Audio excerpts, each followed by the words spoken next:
Toutes les morts ne se produisent pas comme on s'y attend. Parfois, la fin survient de la manière la plus inexplicable. Nous vous dévoilons 5 nouvelles histoires vraies de personnes dont la mort fut si inhabituelle qu'elle défie toute logique. Il s'agit de récits d'accidents insolites et de fins inquiétantes qui laissent plus de questions que de réponses.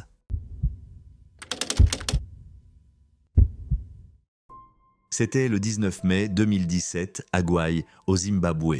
Theonis Botha, un guide de chasse sud-africain de 51 ans, menait un groupe près du parc national de Hwange. Fort d'une expérience de près de 30 ans, Botha était bien connu dans le milieu de la chasse. Il avait fondé Theonis Botha Big Game Safaris, une entreprise spécialisée dans les expéditions de chasse aux lions, léopards et éléphants. Cet après-midi-là, Botha et son groupe traversaient la brousse lorsqu'ils tombèrent sur un troupeau d'éléphants en période de reproduction. À mesure qu'ils s'approchaient, 3 éléphants se mirent soudainement à charger. Botha, chasseur expérimenté, tira de son fusil pour tenter de se protéger, lui et son équipe. Mais les détonations ne firent qu'aggraver la situation. Alors que le groupe focalisait son attention sur les éléphants chargeants, un 4e approcha sur le côté. Pris de court, il souleva rapidement Botha du sol grâce à sa trompe. Avant que quiconque ne puisse intervenir, un autre chasseur tira à son tour, atteignant l'éléphant. Gravement blessé, l'énorme animal s'effondra et tomba directement sur Botha. Le poids de l'éléphant fut trop important. Il fut écrasé instantanément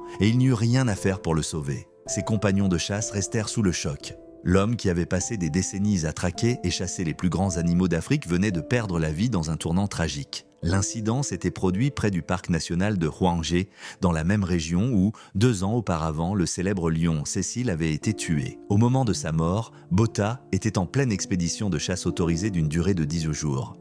Bien qu'il ait consacré sa vie à guider d'autres personnes lors de ces expéditions, cette fois-ci, il ne reviendrait pas. Botha avait commencé sa carrière dans les années 1980 pour financer ses études universitaires. Au fil des ans, ces petites expéditions de chasse s'étaient transformées en une activité à plein temps. Son entreprise, Game Hounds Safaris, était devenue célèbre pour ses circuits de chasse au Zimbabwe, au Botswana et en Afrique du Sud. Il se spécialisait dans une méthode appelée chasse à la monteria, une technique européenne utilisant des chiens entraînés pour pousser le gibier vers les chasseurs. Traditionnellement utilisée pour des animaux plus petits, Botha avait adapté cette technique à des proies beaucoup plus imposantes en faisant un élément clé de ses safaris. Sa réputation dépassait les frontières de l'Afrique. Il se rendait fréquemment aux États-Unis pour attirer des clients fortunés en quête d'expérience de chasse au grand gibier. Beaucoup le considéraient comme l'un des meilleurs du métier et ses safaris étaient très prisés. Au fil du temps, il élargit ses opérations en établissant plusieurs ranchs de chasse à travers l'Afrique australe. Après la diffusion de la nouvelle de sa mort, les réactions furent mitigées. Le milieu de la chasse pleura sa perte, se rappelant de lui comme d'une figure compétente et respectée. Amis, clients et confrères chasseurs se ruèrent sur les réseaux sociaux pour exprimer leurs condoléances. « Une légende est tombée », écrivait l'un d'eux. Un autre ajouta « Tellement triste, repose en paix ». Sa femme Karike et leurs 5 enfants furent dévastés. Karike se préparait à se rendre au Zimbabwe pour ramener son corps, affrontant une réalité déchirante. Cependant, tout le monde ne vit pas sa disparition comme une tragédie. Les critiques, notamment ceux opposés à la chasse au trophée, exprimèrent des avis divergents. Nombreux étaient ceux qui estimaient que son destin était le résultat même de ce à quoi il avait dédié sa vie. Certains internautes firent part de leur frustration, affirmant que la sympathie devait aller à l'éléphant plutôt qu'au chasseur. D'autres profitèrent de l'occasion pour appeler à mettre fin à la chasse au trophée. Pour aggraver le chagrin du milieu de la chasse, la mort de Botha survint quelques semaines seulement après un autre incident tragique.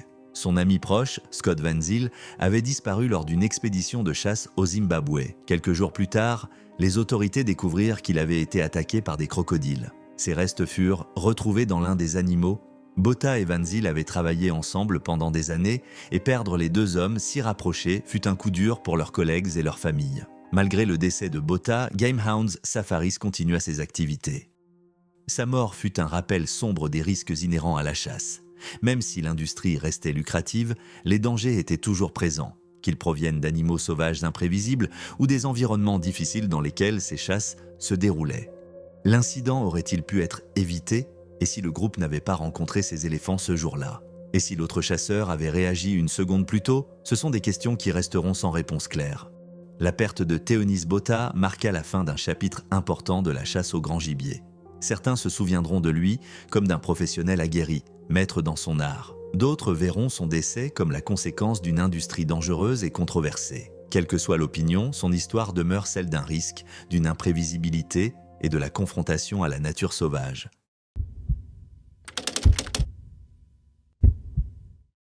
En octobre 2012, à Montréal, au Canada, Myriam Ducreux-Lemay, une jeune femme de 20 ans, venait de commencer une nouvelle relation. Elle était heureuse et excitée à l'idée d'être avec son petit ami. Elle avait même confié à sa mère, Micheline, qu'elle était amoureuse. C'était la période la plus joyeuse qu'elle ait jamais vécue. Mais ce bonheur fut de courte durée. Ce soir-là, Myriam et son petit ami assistèrent à une fête avant de rentrer chez lui. Plus tard, il se prépara un sandwich au beurre de cacahuète sans savoir que Myriam était gravement allergique aux arachides.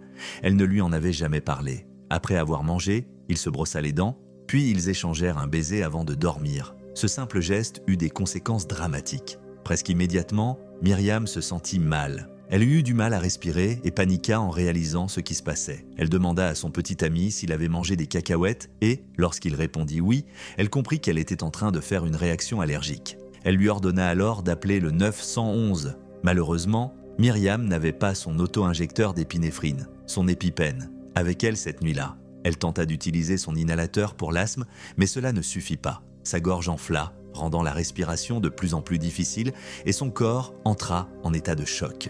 Les ambulanciers arrivèrent en moins de 8 minutes et la transportèrent d'urgence à l'hôpital. Mais à ce moment-là, le manque d'oxygène avait déjà causé des dommages cérébraux irréversibles.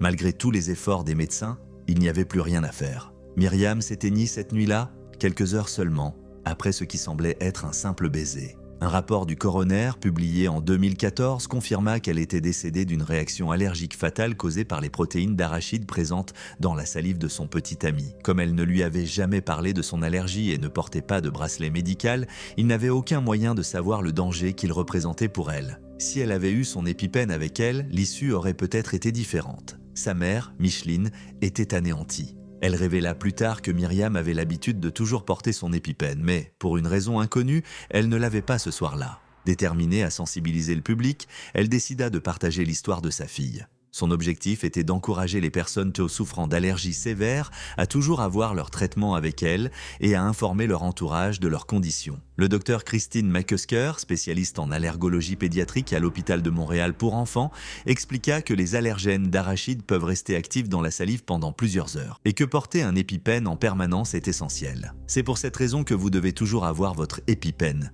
même si vous pensez ne pas en avoir besoin, déclara le docteur McCusker. L'essentiel est d'informer votre entourage de vos allergies et de leur expliquer quoi faire en cas d'urgence. Tristement, Myriam n'était pas la seule à avoir vécu un tel drame. En 2005, un incident similaire s'était produit lorsqu'une adolescente de 15 ans, Christina Desforges, originaire du Québec, était décédée après avoir embrassé un garçon qui avait consommé des arachides. Toutefois, dans son cas, la cause officielle du décès fut plus tard attribuée à une crise d'asthme sévère, bien que des traces d'allergènes aient été retrouvées dans son organisme. Ces événements tragiques poussèrent des chercheurs à étudier plus en détail la durée pendant laquelle les protéines d'arachide restent actives dans la salive. Le décès de Myriam mit en lumière le danger bien réel des allergies alimentaires sévères. Même une infime quantité d'un allergène peut provoquer une réaction potentiellement mortelle en quelques minutes. Les symptômes peuvent très vite évoluer d'un simple inconfort à une détresse respiratoire complète. Sans une intervention médicale immédiate, la survie devient incertaine. Aujourd'hui, sa mère continue de raconter son histoire dans l'espoir d'éviter d'autres drames. Elle insiste sur l'importance d'être toujours préparée et d'oser parler de son allergie. L'histoire de Myriam laisse une question troublante. Les choses auraient-elles pu se passer autrement si elle avait averti son petit ami de son allergie? Si elle avait eu son EpiPen ce soir-là? Nul ne peut l'affirmer avec certitude. Mais une chose est sûre, être informé et préparé peut sauver des vies. Le 31 octobre 2021, à Brasilândia de Minas, une petite ville de l'état de Minas Gerais, au Brésil, un homme de 30 ans et 2 de ses amis partirent pour une paisible partie de pêche sur un lac isolé d'une ferme. Ils s'attendaient à une journée de détente au cœur de la nature, loin de se douter que leur excursion allait virer au drame. Alors qu'ils profitaient de leur sortie sur l'eau, leur embarcation heurta un tronc immergé, perturbant une ruche toute proche. Soudain, un essaim d'abeilles agressives les encercla. Pris de panique, les 3 hommes plongèrent immédiatement dans le lac pour échapper aux insectes en furie. 2 d'entre eux parvinrent à rejoindre la rive sains et saufs, mais le 3e ne fut pas aussi chanceux. Ce que les hommes ignoraient, c'est que ce lac abritait des piranhas. Bien que les attaques sur les humains soient rares, ces poissons aux dents acérées peuvent devenir dangereux dans certaines conditions. Leur présence dans ce plan d'eau était inhabituelle, ce qui poussa les autorités à suspecter qu'ils avaient été introduits artificiellement, peut-être par quelqu'un qui les aurait relâchés après les avoir gardés en aquarium. Alors que ses compagnons atteignaient le rivage, leur ami luttait encore dans l'eau. Ses mouvements agités auraient pu attirer les piranhas qui l'attaquèrent rapidement. Son corps fut retrouvé plus tard à environ 4 mètres du bord. Lorsque les pompiers récupérèrent son cadavre, ils découvrirent d'importantes blessures, notamment au visage. Il était évident que les piranhas avaient causé de sérieux dommages. Les autorités ne purent établir avec certitude s'il s'était d'abord noyé ou si ses blessures l'avaient empêché de s'échapper. La position de son corps rappelait celle des victimes de noyade, suggérant qu'il aurait pu perdre connaissance avant d'être attaqué par les poissons. Cependant, l'ampleur des mutilations laissait planer le doute. L'un des secouristes décrivit l'état du corps comme méconnaissable, avec de multiples zones sévèrement touchées. Le service des pompiers confirma que le lac contenait bien des piranhas, ce qui accentuait l'horreur de cet accident. Après enquête, les autorités écartèrent toute piste criminelle. Son décès fut classé comme un accident malheureux résultant d'une série d'événements imprévisibles. L'attaque des abeilles, sa décision de plonger dans le lac et enfin la présence des piranhas. Aucun élément ne suggérait une intention malveillante et son corps fut remis à sa famille pour les funérailles. Ses 2 amis survivants, profondément choqués, racontèrent les terrifiants instants qui avaient précédé la tragédie. L'un d'eux, allergique aux piqûres d'abeilles, avait tenté de l'aider, mais avait dû se mettre lui-même à l'abri. Tous 2 furent transportés à l'hôpital pour des soins, bien que leurs blessures physiques soient sans commune mesure avec le sort de leurs compagnons. Le lac, autrefois un paisible lieu de pêche, était désormais associé à un drame effroyable. La découverte que les piranhas n'étaient pas natifs de la région rendait leur présence encore plus inquiétante. Les experts rappelèrent que, bien que les attaques humaines soient rares, elles pouvaient se produire si les poissons se sentaient menacés ou si une personne se débattait dans l'eau. Cet incident souleva de nombreuses questions. Comment les piranhas avaient-ils fini dans ce lac ? Présentait-il un danger durable ? Les enquêteurs soupçonnèrent qu'ils avaient été introduits accidentellement ou volontairement, mais aucune réponse claire ne fut trouvée. Si les abeilles ne les avaient pas attaqués, ou si le lac avait été exempt de piranhas, cet homme aurait peut-être survécu. Une simple partie de pêche s'était transformée en cauchemar à cause d'un enchaînement d'événements imprévisibles. Son histoire est un rappel glaçant de la manière dont la nature, même dans les endroits les plus inattendus, peut devenir mortellement dangereuse en un instant. Le lac de Brasilandia de Minas ne sera probablement plus jamais perçu de la même manière.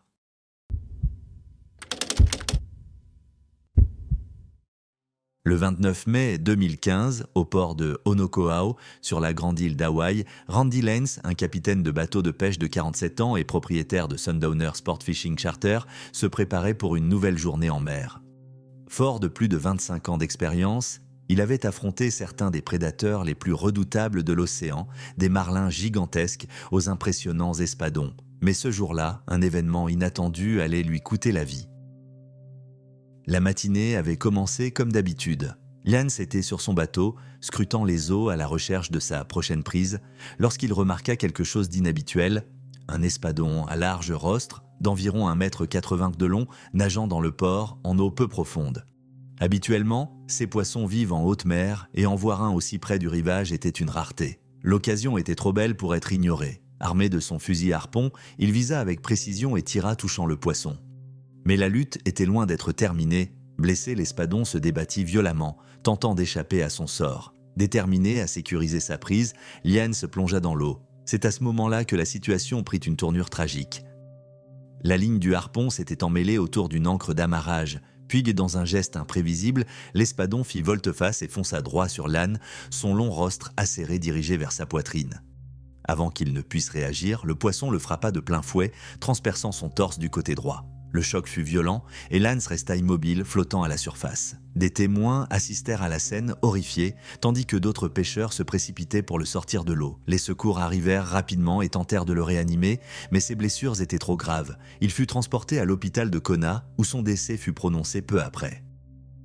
Les espadons sont réputés pour leur vitesse et leur puissance, ce qui les rend particulièrement dangereux lorsqu'ils se sentent menacés. Leur rostre allongé et tranchant peut causer de graves blessures et ils ont déjà été observés attaquant des bateaux et des plongeurs dans de rares cas. Celui qui avait mortellement touché Lance mesurait environ 3 pieds, 90 cm, de long et pesait une vingtaine de kilos. Un poids modeste pour un espadon, mais suffisant pour provoquer des blessures fatales. Si cette attaque n'était pas intentionnelle, elle illustrait l'imprévisibilité et les dangers de la faune marine. Les pêcheurs connaissent les risques de leur métier, mais même les plus expérimentés ne sont jamais à l'abri d'une situation critique. Randy Lance était une figure respectée de la communauté des pêcheurs d'Hawaï. Sa famille le décrivait comme un homme robuste, au cœur généreux. Il aimait aider les autres, même lorsqu'il ne possédait pas grand-chose. Son cousin, Bomboy Lance, se souvenait de lui comme d'un homme qui invitait spontanément des inconnus à partager un barbecue et qui tendait toujours la main à ceux qui en avaient besoin. Après sa disparition, amis et proches se rassemblèrent au port pour lui rendre hommage. Ils apportèrent des colliers de fleurs traditionnelles et nagèrent jusqu'à l'endroit où il avait perdu la vie. Profondément marquée par cette tragédie, la communauté des pêcheurs se réunit pour honorer la mémoire d'un mentor, d'un ami et d'une véritable légende locale. À travers Sundowner Sport Fishing Charter, Lance avait initié des centaines de personnes aux joies de la pêche en haute mer. Il partageait sa passion pour l'océan en offrant à ses clients des expériences inoubliables. Son absence laissa un vide immense, mais son souvenir perdurait à travers les récits de ceux qui l'avaient connu. Les circonstances de sa mort soulevèrent de nombreuses questions. L'espadon avait-il réagi par pur instinct ou s'agissait-il d'une lutte chaotique ? Si ce poisson n'avait pas été dans le port ce jour-là, ou si l'ânesse avait attendu quelques instants de plus avant de plonger, le dénouement aurait-il été différent ? Autant d'interrogations qui resteraient sans réponse. Une chose est certaine, Randy Lance était un homme profondément lié à l'océan, un milieu qu'il aimait et respectait. Sa disparition fut un accident tragique, un rappel des dangers inhérents au métier en contact avec la nature. Bien qu'il ne soit plus là, son héritage demeure à travers les vies qu'il a touchées et la communauté qui se souvient de lui.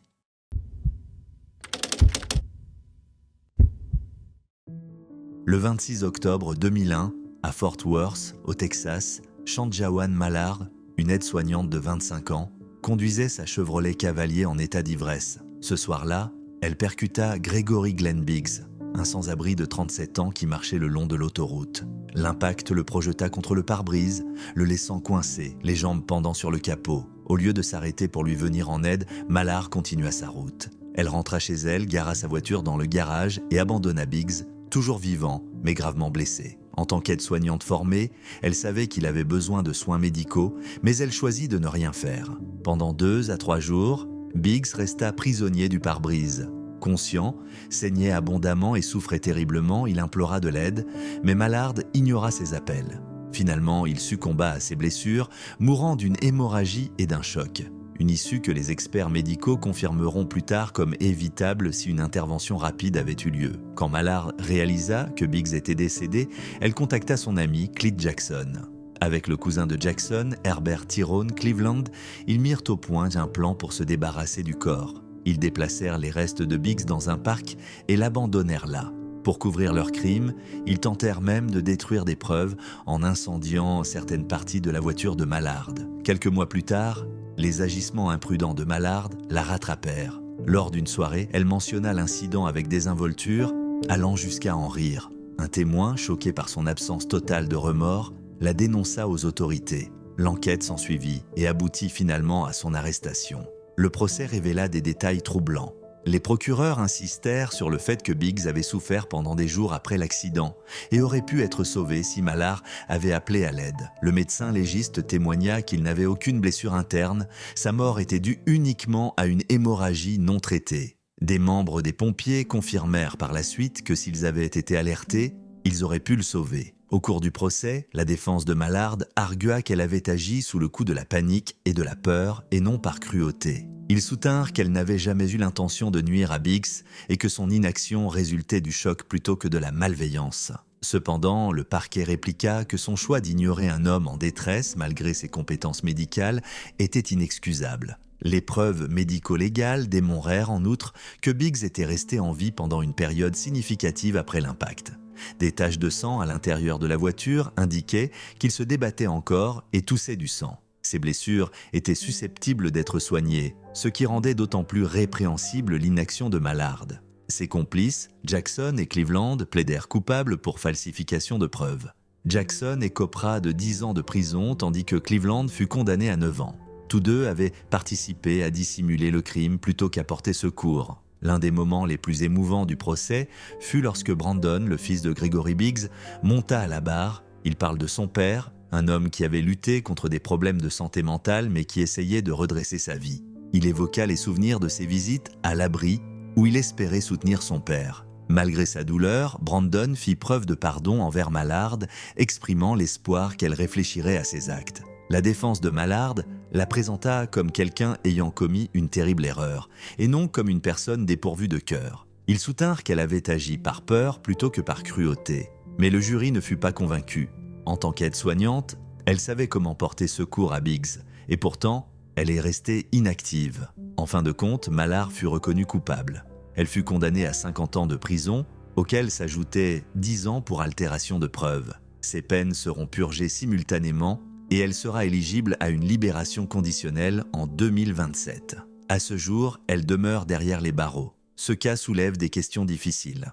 Comment une personne formée pour aider autrui peut-elle choisir d'ignorer quelqu'un dans le besoin désespéré? Qu'est-ce qui a poussé Mallard à laisser Biggs souffrir au lieu de passer un simple appel à l'aide? Et si son entourage avait réagi plus tôt, aurait-il pu empêcher cette tragédie? Gregory Biggs a perdu la vie non seulement à cause d'un accident imprudent, mais également en raison d'un choix délibéré de ne rien faire. Cette histoire rappelle douloureusement les conséquences de l'inaction et l'impact dévastateur de privilégier la survie personnelle au détriment de l'humanité fondamentale.